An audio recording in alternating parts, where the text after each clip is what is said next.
Sorry it's been a minute.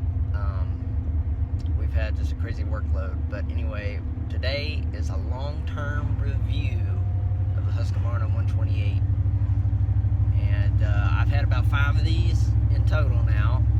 And we still have 3 of them. 2 of them got tore up. One of them I put straight gas in and burned it up. But it ran it for 2 whole tanks worth before blowing up. So that's pretty impressive for a weed eater or string trimmer, whatever you want to call it. I think that's pretty impressive.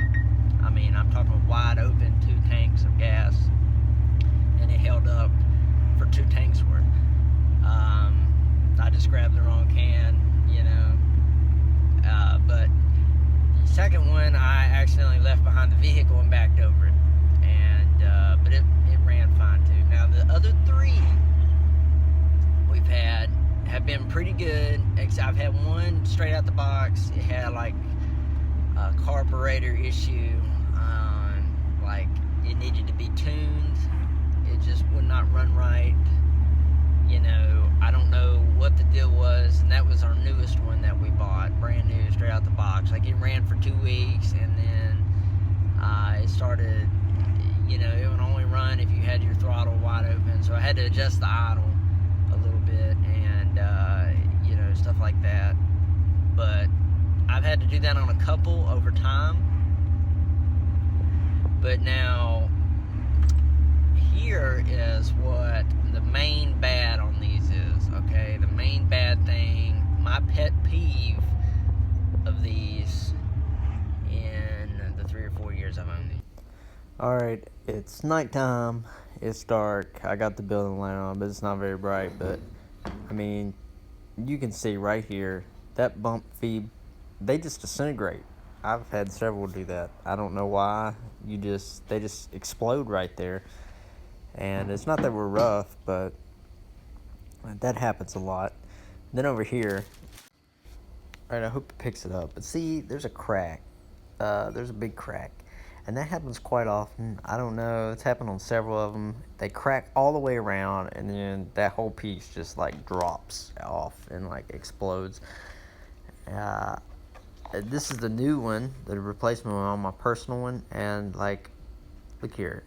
Like, I'm not out here beating the hell out of this thing, but it's like this within like 2 weeks. I think it's been like a week or 2 weeks. I don't know, but they're starting to do that.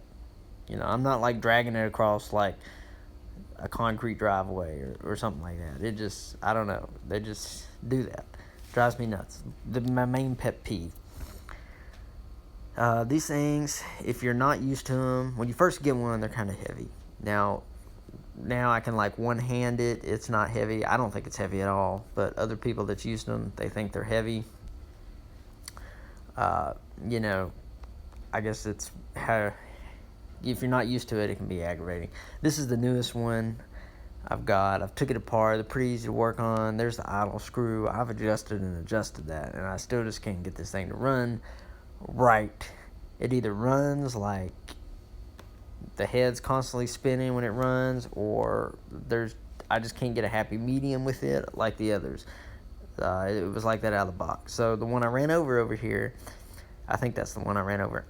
It was new, so I'm gonna take the carburetor off it, I think, and put on this new one that we literally just got, and see if that doesn't fix the issue. Hopefully, I don't know. We'll see. So yeah, I mean, for the average homeowner, they are great, and you probably won't even have a problem out of the heads on those things. I mean, if you just mow in your yard, or, you and your neighbor's yard or whatever, that thing will probably last you a long time. But for commercial use, it's great. I mean, like, we use it, but something about them heads, man, they don't hold up. And like, I know bump feeds, they break. I know I've had quite a few over the years, but for some reason the plastic on these, like, I just think they need to redo the plastic, not make it as cheap. Like, I know people that have steels and all this and not had that many problems out of theirs. So like, I don't know. But that's the biggest thing. Now the head itself to replace, like the exact replacement, I think I bought it at Lowe's for like 20, around $25. It wasn't bad. You could go to a big box store and buy it. It wasn't like I had to order it. I bought it at Lowe's. So, but that's literally like the only bad thing is really the heads.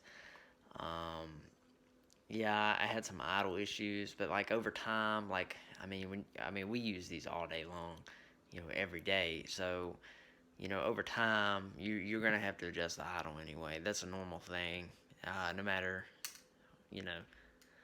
So, and then due to your climate, uh, you know, you have to adjust that elevation. It's carburetor. You're gonna have to tune it. But really, the heads. So if you're a homeowner, this is perfect for you. It will last forever. It's a lot cheaper than the steel combi system, and that's one of the reasons we use it. Because the trimmer plus attachments and stuff like that, Craftsman attachments, they all fit on this Husqvarna weed eater, and it's a whole lot cheaper than steel. The attachments are cheaper than Steel's brand. Uh, you know, it's the cheaper alternative, and for our business, it's a great universal type tool, and so yeah, we really only use two weed eaters. Well, the plan is only to use two weed eaters for the mowing crew, and one to just the pole saw or hedge trimmer, and that way we're not like completely racking up the hours on them. But only complaint the heads. They really need to fix that. But guys, I hope this has helped. I've had these things, like I said, I've had like 4 or 5 now. I don't even know. I've lost count. But I've used these things for years now. So like I know my old video is like I think a 1-year review. I've had these things now at least 2 or 3 years. I probably used them 3 years, honestly, total. Probably maybe 3 or 4. I can't fully remember, but yeah.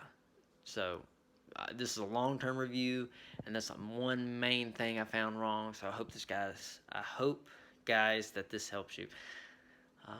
And if it has, be sure to like, comment, and subscribe. And I appreciate it, guys. Thanks for watching.